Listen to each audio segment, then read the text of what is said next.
Hello, everyone. Today we are here with a very special individual, someone who has an incredibly unique skill set and shows it in a whole host of different ways, no pun intended. This particular individual has given me some insight and tools about how I could level up my game and bringing it to the podcast realm. I'm so pleased to introduce this morning before both of our workdays get going the host of the Elite Recruiter podcast and the managing partner of Select Source Solutions. Please welcome to the show, Mr. Benjamin Mena. How are you today, sir? Good, doing good. I'm definitely excited to start this week and excited to be on this podcast. Thank you so much for the invite. Of course, man. Look, I think when I realized all you bring to the table, particularly as a podcast host, I was like, this guy is blowing my mind.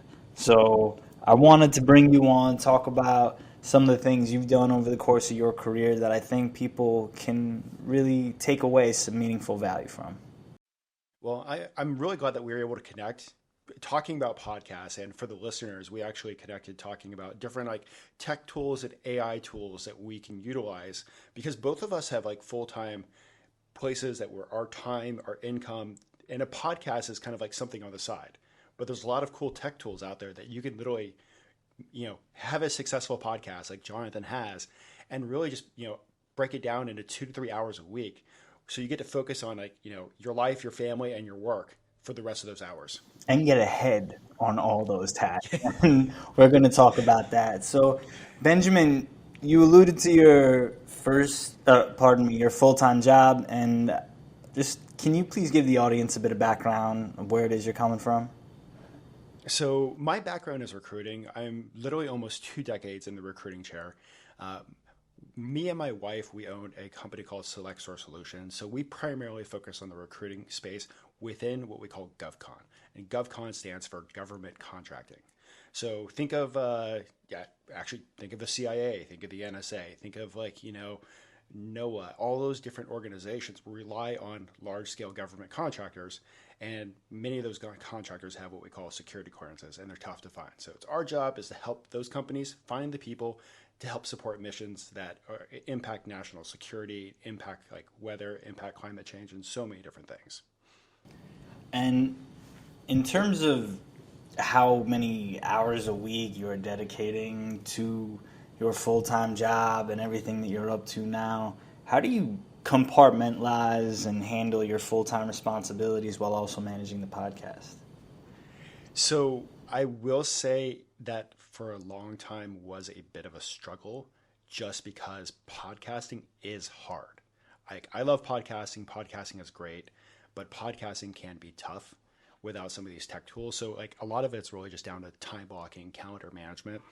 And I hate to say this, so like I now look at podcasting as some of my fun time. So instead of like hanging out at a happy hour, I'm like, editing podcasts. So it's typically stuff that I try to do outside of the core money making hours is when the podcast stuff kind of typically happens. So let's just get back to the recruiting aspect for a second. I also spent some time recruiting for the company that I currently work for at PNY. And I think over the course of my career, some of the interesting themes when it comes to recruiting that have worked is that when you're enticing someone, when you're incentivizing someone, when you're recruiting somebody, there's this element of, you want something from them. How are you able to take your desire or the need to find the right fit for an individual and at the same time fill the gap that a company needs in order to lead to a successful employment opportunity? I mean, it's like recruiting really is a bit of like a matchmaking game. Like we are professional matchmakers. So one of the things on at least on the candidate side, like a lot of it is timing. There's so many factors of why somebody would want to make a move, whether it's mission, whether it's impact, whether it's money, whether it's being closer to a location where there's family. So you have to figure out one, if that person actually wants to make a move. Two, what would be the driver of making a move? And then three, it's what in their skill sets and what in their experience can you highlight that you could bring to the table for that organization? And on the organization side, it's everything's timing. Like, that perfect A player that you really want, maybe they signed a non-compete, or maybe they just got a $50,000 bonus that if they leave tomorrow they can't use. So it's really just it's playing the matchmaker game on both sides of the house, and it's a game that we really enjoy. But at the same time, you're also dealing with people's lives. Like, it is one of the like skill sets and one of the jobs where every day you are impacting somebody. Because think about this: people only make a few major life decisions. Where they go to college, where they live, who they marry. Yeah, you took that and, one. and what they do with their lives for income. And we really, as recruiters, like, our job is, yes, the companies pay us, but our job is to work with those people and try to help, level them up, while at the same time helping level the companies up. And so where did the idea for the podcast really stem from? So the original idea of the podcast, and this actually goes back to my recruiting career, the very beginning, 2 months in, they sit me down. I get pulled into an office. They sit me down and they're like, "We want to fire you. You suck at recruiting. Nobody wants you on your team." And I just kind of like, I literally responded. I'm like, "I'm doing everything that you guys are telling me to do. Like, I hit every metric. I hit every activity goal." And they're like, "Well, that's the only reason why we haven't fired you, is because you're hitting the numbers. You just don't know what you're doing." So, went home, had a bottle of wine, shed a few tears, because if you want a really good laugh, I couldn't afford to lose that job. Fresh out of school, like, car was already broken down. I was taking the bus to work that nobody knew I was taking the bus to. So I'd get there before everybody. I leave after everybody. My car was actually sitting in the parking lot, but it didn't work. So like, I Wow. literally had, I was up against the wall. So like, the next day I came in, and one of the things that the company did is every Wednesday they sent out a list of the top billers. So these are the top 10 recruiters in every single vertical. So I actually, like, this is like, think about, like, I know that I'm going to date myself. This is when LinkedIn had like somewhere between 2 and 4 million people on the platform total. So it wasn't like you could just like hop on LinkedIn and like find this rock star recruiter, send them like an email, like, "Hey, let's chat." So I, like, towards the end of the day or during my lunch, cold called some of these, like, successful recruiters, and, booked some time outside of core hours. And I'm like, "Hey, what are you doing? What are you doing?" And like, I would just question them, like, "What are you doing?" And, some of the things that they told me, I tried emulating those. And, luckily for me, the emulation, the hard work paid off and ended up being a top biller of that organization. So fast forward to 2020, where everybody's like, we always joke around, like, almost everybody started a podcast in 2020. But, one of the things that I wanted to do is I was just like, "Hey, it's me and my wife. We're our own company. We're technically by ourselves.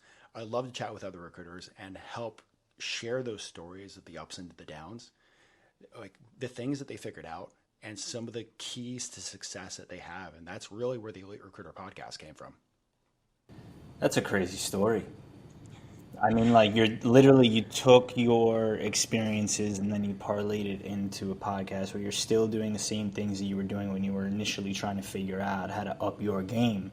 And now it's just this string and sequence of evidence that, how many episodes you at? Over Uh, 100? we're like, probably like, we're close to 100. I have over 100 episodes That's what it recorded. was. Yeah, yeah, yeah. So it's like, Just, when you have that many hours and that many reps, it at some point just becomes hard to distinguish, like, you've done it at that point. So I'm curious, in terms of where you're at now, what would you say are like the top 1 to 3 lessons that you've extracted that have made the most impact on your practice when it comes to recruiting from all your conversations? from all the conversations, some of the best things that I've brought in and lessons learned is utilizing technology to increase the personalization at scale. And also utilizing technology so I could spend more time on the relational side of recruiting, because that's really like what we all love as recruiters do, is like the talking and building the relationships. but there's technology there that can actually make you way more efficient. And there's tons of great tools out there. Love the tools. Another one is just this is going to sound like stupid, but the conversations with some of these like top billers and like other great people in the industry, it's really like going back to the basics.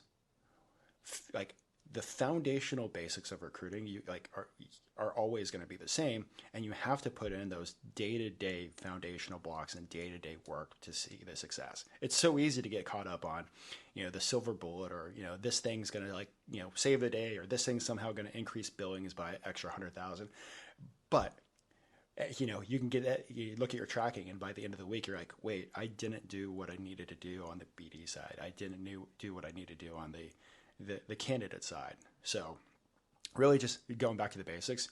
And a thing that I'm actually like working on trying to implement right now is a bit of outsourcing. And outsourcing and delegation is hard, but I have been talking to so many people that have successfully done it, and that is something that like we're actually implementing it within our practice this month. I like the first element that you started with in terms of the technological aspect, where nowadays with all the advancements in artificial intelligence, people are kind of looking at it in the form of robots, but there's this whole notion of language models and what they bring to the table. And I love how you characterized your recruitment strategy as a scalable strategy. For me, something that I've been talking about recently is this concept of developing AI intuition. So you can start to realize what are the tools that are effective and what are the tools that are ineffective, right? Because you realize in the first 5 minutes, 10 minutes, 20 minutes of interacting with a tool, this is very user-friendly, this is not very user-friendly. Now I have an idea for what is going to be impactful in the future or not as impactful. And as you continue to interact with more tools over the course of time, that intuition has now solidified into a practical skill set that I would argue you have. And you've been doing it over a longer time period than I have when it comes to, the scalable element. Like after interacting with you, my productivity increased like 10x. I'm not even kidding, just because of the tools and conversations that we've had. So where does your proclivity or your interest when it comes to tech tools stem from? Like what made you kind of realize this is the direction that you need to look in? So looking at tech tools, and so let's just say like this, like let me take a step back. I am excited about artificial intelligence, and I look at artificial intelligence as a tech tool. One, like yes, unfortunately it is going to take some jobs, but everybody that learns how to utilize AI properly is going to literally be able to 2x, 5x, or 10x themselves in productivity. So unfortunately, there isn't enough time in the day to do everything that we want to do. And that's just, 24 hours in the day. So there are plenty of things that would take me like 2 to 4 hours that a tool could actually do within about 2 to 5 minutes. And that 2 to 5 hours of time that I was doing this by myself, whether my own research, this and that, like that's also like 2 to 5 hours of me not having conversations and developing relationships and, helping, companies find candidates and that kind of stuff. So it was really just like, figuring out what tools could actually help me. Cause like, I think I said earlier, there's a lot of tech tools out there. Everybody's claiming to be the silver bullet that's going to save the day. So you have to really just, break down like, hey, is this going to be effective? Is this worth the money? Is this worth my time? And yeah, I kind of just like time block a little bit on the weekends. Like, all right, let me play with this new tool. Let me play with this new tool. And that's what it really just helps me. And I'm curious, because it matters how you spend the time, right? Like, oh, I'm just going to play with this tool. Sure, like you're making light of it. But the truth is over time, you get better at how you spend that time. So how do you find yourself relative to where you started interacting with these tools, interacting with them now? Are there certain metrics or features that you are looking for when you are discovering new tools? I mean, it's really just like what can like, at least for like whether the podcast or whether for the recruiting business, whether it can what kind of results can it bring? And that's really like what I look at for tools. Like, for other organizations and other industries, there's plenty of tools out there. And if you want to go laugh, there's a website called AppSumo, where you can actually hop on a lot of these like tools when they're early stage and buy a lifetime deal. And buying a lifetime deal also means like it's so early stage, it might not be fully baked, it might not be fully cooked. But there are some tools that I bought 3 years ago that I still use today that I don't have to pay a monthly subscription to. I'm saving me like probably tens of thousands of dollars. But I also have another probably 200 tools that I've bought on there that I just don't use. Like, this looks cool, I love this. And then I'm like, this doesn't do anything for me, for my company. So let's just slide it aside. And, it was an investment. Could have worked, could have not worked. So that's like one place that I typically look at to start playing with tools. And of course, there's a lot of like great tools out there. There's tech tools will be thrown at your face no matter what industry you are. So you really have to protect your time and figure out what is worth it ROI. And sometimes it's like figuring out that ROI is just by actually playing with it, because so often, a shiny sales pitch, and then you get behind the scenes and you're like, this doesn't do what I need to do. But fast forward, the ones that I have found, the ones that do work, the ones that help with like some scalable automation, the ones that help with the podcast. Oh my God, the podcast like tools out there are just insane right now. Like, if you're starting a podcast, and we'll go into this like probably later, but if you're starting a podcast now compared to when even starting a podcast in 2020, it's a black and white different world. Like, podcasting back in 2020, maybe because I was also learning it too. And let me preface this. My background is not the podcasting industry. I am just a professional that has tried figuring out podcasting along the way and sharing some of my insights with other professionals. And I think that's what makes your story so interesting. The fact that you start out with effectively being called out by your employer, and you leverage it into an opportunity, which is a big theme on this podcast, creating opportunity for ourselves. And then you unabashedly continue to have these conversations, seeking new information, where it's still a potent theme in your practice to realize what you do and don't know. And that humility is what allows you to continue to learn. In fact, you even said it yourself, where you're carving out your time around how you can continue to enhance your practice. And I think that's what distinguishes the good from the great.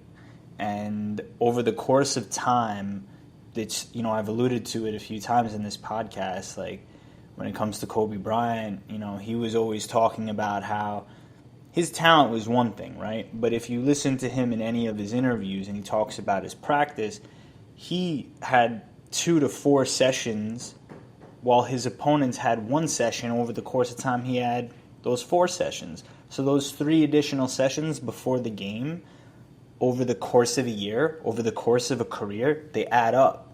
And that is what distinguished his skill set. So what I also appreciate is that you share the fact that you use these tools. And in my view, that transparency, that sincerity is what creates A, connection, but also B, credibility.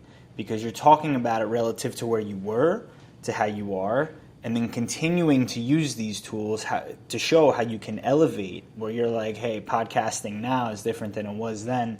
I think the learning curve, for me, I was using Audacity for the entire beginning. I still would argue saying Adobe Premiere Pro is overrated. Like, it's not that user-friendly, so they need to up their game in terms of helping me figure it out in the first 5 minutes, because I'm not having a good time with it. But other tools out there, like Descript or whatever, they're making it very easy to go about improving and providing a quality experience for the user. So, talk about tech tools. Like, I could not figure out how to use Audacity. I couldn't figure out how to use Adobe for podcasting. Like, everybody's like, Audacity's the easiest out there. And I'm like, I'm literally about, I think it was like 5 to 10 hours in. I was just like, I just can't do this. like I've hit my little point of I can't figure it out. Like let me just go back to Fiverr.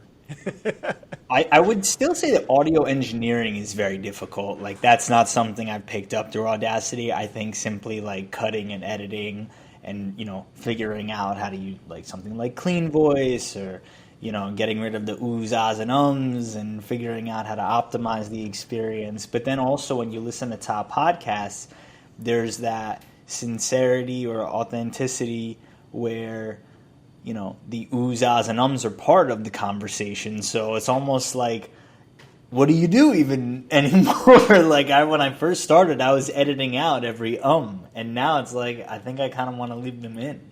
How's it going on your end?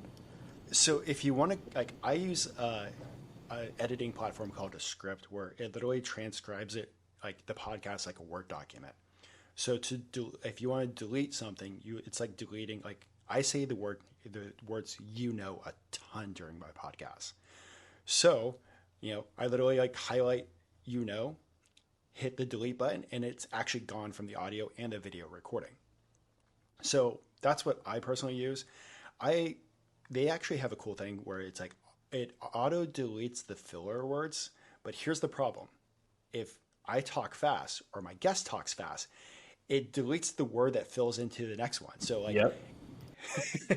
so you learned that lesson too. So I actually had a friend hit me up because I was just like trying to save some time. I used it one time, had a friend like hit me up like, hey, your podcast, like the cutting sucks. I'm like, ah, crap. So I like that night went, fixed everything, re-edited it, re-uploaded it to the website. But that's a learning lesson that you have while podcasting. So I personally leave about 50% of the ums and the filler words in.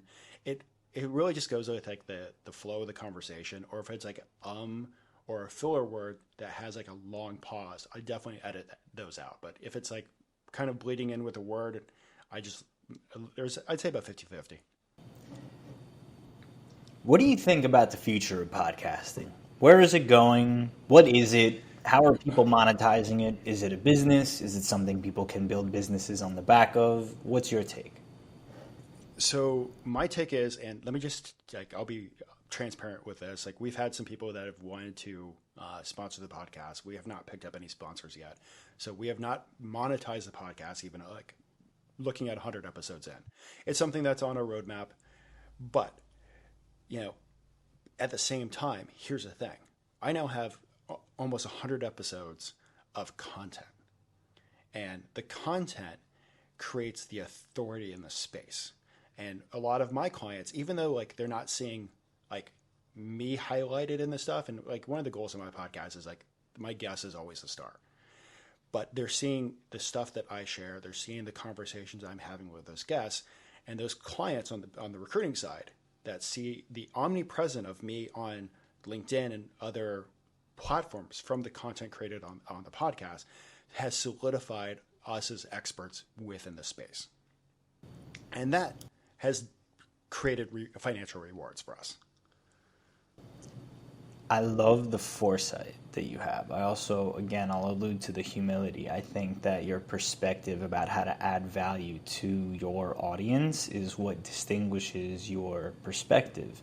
Because we hear a lot, add value, add value, add value, but not everybody knows how to do that. The way that you've gone about it, I think, with someone like me offering insight into how I can elevate my output, whether you intended to or not, right? And then also, and then look at the conversation that we're having. Like you're on a platform and you could share more insights with a different type of audience that you never know who's looking for a job. And for the interactions and the back and forths that we have like now across all platforms, right? Because I love seeing what you do. I love sharing your message. I love learning from your message. I think that when it comes to recruitment, I mean, me personally, having spoken to hundreds and hundreds of candidates from the intern level to the executive level, and candidly, I also help individuals work on their interview preparation, where I think it's in the future for you to release a course on this particular topic. In terms of what you see, again, I want to get a bit more narrow in terms of the response. What do you see for the future of podcasting? How do you So, see it as an industry?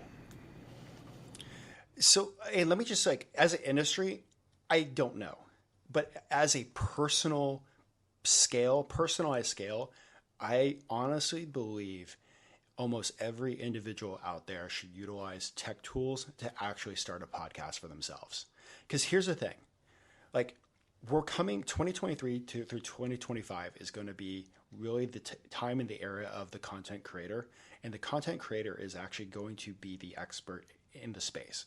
Those who create content, I mean, it's one of the things I realized a few years ago was just like some of the people speaking on stage, there's nothing different between them and me, except for, maybe a little more clean polished with their words, but they've just created a little more content and became the authority in the space, and now they're the ones speaking on industry stages across the globe. So I think let me, not everybody should be a podcaster. Podcasting is hard. Podcasting is a lot of work, and if you don't care about the guests, it really shows in the podcast. So thank you for caring about the guests, Jonathan. It shows. But here's the thing, like I have some friends that are like, what's your thoughts on this? I'm like, go do 10 episodes. Go do 10 episodes. And what one episode does is like, you're able to like pick, like you had a conversation with somebody that's recruiting in the outdoor industry, like, stuff like outdoor clothes, outdoor like companies. I'm like, go interview the CEOs that you've been working with for a long time. Every CEO or every company wants their CEO to be highlighted. So you're creating an environment for their company to be highlighted, their company to become the star. And because of that one interview can easily turn into 30 days of content. The problem is, like, I have so much content that I just don't have enough time to actually do it to show it all. But think about this, this one interview podcast could be audio and video. It could turn into a blog. One video can now turn into anywhere from 10 to 30 different social media clips. So you literally have content built for every single platform that can last you 30 days to help create an omnipresent of yourself in the industry while highlighting somebody else. Your LinkedIn presence is very robust. How do you recommend people go about establishing that? Because you talked about being an authority in the space associated with creating content at scale, volume, time, right? In terms of establishing a LinkedIn presence, how have you found your experience over the course of however long you've been doing this? What's it been like? So LinkedIn, I call it a necessary evil in my space. So, I've been on LinkedIn since I think 2004. So I consider myself the old dog. For many years, I was the part of the group that was like, LinkedIn's changing. It's not cool anymore. I'm also part of the group of the recruiters that we spend tens of thousands of dollars. Recruiters spend so much money on LinkedIn. It's stupid. I'm like, you guys should cater to us. Like, fix the algorithm because we spend so much money on you guys. But up until probably this year, I was just like, hey, you know what? LinkedIn has changed, just like every other social media platform has changed. I need to learn how to play the game a little more because, LinkedIn is the place right now to really make good connections and really do like a lot of work. And it's a great place to become omnipresent as a content creator or be as a person in your space. So I use scheduling tools. So a lot of my LinkedIn posts are actually scheduled. Video clips. Actually, here's one of the cool things about like this podcast, like with Jonathan. There's a bunch of AI platforms now that weren't even there a few years ago, that you can literally upload the video, and that uploading that video, like the artificial intelligence will find like anywhere from 10 to 25 clips, transcribe the clips for you, and make it so that way all you have to do is download it and like maybe do like a little edit, a little fix here and there. It's never perfect, and then you could just quickly upload that to LinkedIn, TikTok, Instagram, all those different places. So like that's stuff like that has really helped with that omnipresent, and that goes back into utilizing the artificial intelligence and those tech tools to like just to save your time. I mean, some of these tools, like I am not a technical person. I'm not like all these podcasting tools I've like kind of figured out, but to make the clips for to share on social media probably was taking me 5+ hours a week before utilizing some of the stuff. And I do actually outsource a little bit of the social media clips now just to save time. But I would literally sit there and try to like find, like, I'd edit the podcast, write down some times, like, okay, this was a really good thing. This is a really good thing. And then, I'd go back, edit it. Then I'd take it to the captions app and add the captions. And then I'd take it to this app. And it was just like all these different things disconnected. But I was like finding a way to figure it out. Now there's tech tools that can really take, I'd say, about 75% of the hard lifting off your plate. It's a lot. It's a lot. It's a very time-consuming hobby, as they say. And we spent a lot of time talking about podcasting over the course of this episode, and I'd be remiss if I didn't pick your brain a bit more about the recruiting aspect in the time that we have left. So, say someone out there, similar position to where you were at a few years ago before things kind of took off and turned around for you. Say they just went through that situation. In terms of questions that they could start to prepare for in terms of prospective employers or starting their own podcast, whatever direction it is that they want to take their career, in terms of how to position themselves as a prime candidate at a surface level, we'll keep it very high level and general for everybody. What are some things or some themes that you've seen unprepared candidates have over the course of your career, and then maybe some good habits that you've seen prepared candidates have over the course of your career? So I think one of the big things is understanding the value that you bring to the table. And it's something that I have conversations with in the recruiting space all the time. It's most recruiters don't, and I'm going to focus this on recruiters, but this can go across every industry. Most recruiters don't understand what the value and that they have brought to the table. And what I mean value is, think about this. You were a recruiter at a software company. You hired every single one of the engineers. You hired every one of the salespeople. When you started, they were at $5 million in monthly revenue. Because of the people that you hired, they've increased up to $140 million. All those people that you hired had that much of an economic impact on that company. And that's a thing that recruiters many times don't understand what they actually did. So it's taking a step back and like, okay, hey, you know what? I've hired a sales team. Guess what? That sales team over the last year has done over $100 million in sales. If I hired bad salespeople, guess what? It wouldn't be $100 million. We'd be in the garbage. You know what? I had to find that one engineer that had XYZ skill set that was able to finish the product. And now that product is out there changing lives. What you brought to the table, you went and found that right individual at that right time that changed the entire company's outlook and future. So it's understand that. And in the GovCon space, when I talk with like internal government GovCon recruiters, I'm like, do you realize that you just built out a $750 million government program with you and one other recruiter? That if that wasn't built out, the company would lose all the work in that space. Whatever that product was, and many times it's a national security product, if you did not hire the right people for those jobs, American lives could be at stake. So internalize what you brought to the table and add that to your, write it down. Hey, this is what it is. And it's not about bragging. It's that internal confidence that you need when you're interviewing with your next organization. And the internal confidence is what companies pick up. I love how you talked about establishing and identifying the value that you bring to the table. I don't think that that's talked about enough. It's hard for people to articulate what they think they bring, because in my experience, I found that most people are looking at what the company can do for them while talking about things that they've done.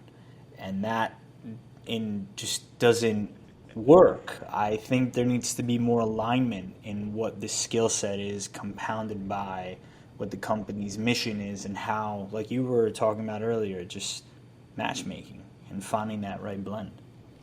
And let me just kind of jump in with a piece of advice, because Please. of course, when you're one of the things I sit down with like people that come to me and like when they're like, "Hey, I'm looking at getting a new job. My resume is not getting picked up," and like the basic stuff like, are you actually talking about the numbers? Are you talking about the impact? Are you talking about the percentages? Like, you know, I I can't tell you how many times I see on a resume, manage a team, and I'm like, okay, go into more detail. Man, manage a team of 25 people across 3 continents. Okay, that's details. You have to have details. I love this one. It helped increase revenue. Did you increase revenue by $1? Or did you help increase revenue by 300% for the organization? So, and then here's what I tell people. I'm like, all right, take your resume that you have right now, and then think about all those different things of like, adding numbers and adding statistics and adding the value that you brought to to another resume. And if you were sitting down looking at who you'd want to hire, would you want to hire your current resume or the resume that brings all the data and the value that you bring to the table? It's a legit litmus test. That's the type of perspective I think people need to start employing in their self-assessments when it comes to a market where it's extremely competitive. So how are you going to distinguish yourself? Especially, most people are like, "Oh, all I need is a foot in the door." Like, well, you may have that opportunity and you may blunder it if you don't listen to some of the value that you're sharing here right now. And like, if you want to get live, here's something that I did in the past. I mean, I know the recruiting market for like actually recruiting jobs, it's a bloodbath right now. And there's something like 9,000 recruiters per application within 24 hours. It's tough. I mean, one of the things I did like a while back, before we started our company, I saw some openings that the company had. I built out a list of candidates, like, sourced a list, built out a list, and here's why I think these people would be great for these opportunities, and sent that to the hiring manager. And that opened up the door of the conversation. So while there was like 700 like people applying for that role, I went and did a little bit of work. And as a recruiter, my job is to find people. So found out who the hiring manager was, and like, hey, here's the work that I did. Here's like kind of what I put together. Let's have a conversation about this opportunity. Benjamin, over the course of this conversation, I've learned quite a lot in terms of how we can improve our resume, our credentials, distinguish ourselves from the candidate pool, how you've overcome your own adversity and created opportunity for yourself through literally identifying your weaknesses and then leveraging it onto a platform that you still utilize today, then optimizing that output. And then on top of all of this, I just want to say, like, thank you for making the time, man. I ask a question of all my guests, and now I'm going to pose it to you. If the future version of yourself 10 years from now, assuming he's in that ideal spot, was to fly back in to today and offer you some advice in order to get there, what do you think he would say to you? Think bigger, dream bigger, act bigger. Your goals are just some more hard work and smart work away. Thank you so much for your time today, man. Please let the audience know where they can keep up with you. So we've been talking about LinkedIn a lot. You can find me, Benjamin Mena. You can find my podcast, the Elite Recruiter Podcast. And if you have any podcast questions, I mean, Jonathan's definitely the one to chat with on this, but I'd be happy to chat also. I really, the future of work and future of things is, unfortunately, whether you like it or not, it's creating content to show your authority in the space. So utilize tech tools to help 10x what you're doing. You said it, man. Benjamin, appreciate this today, man. Thank you. Thank you so much.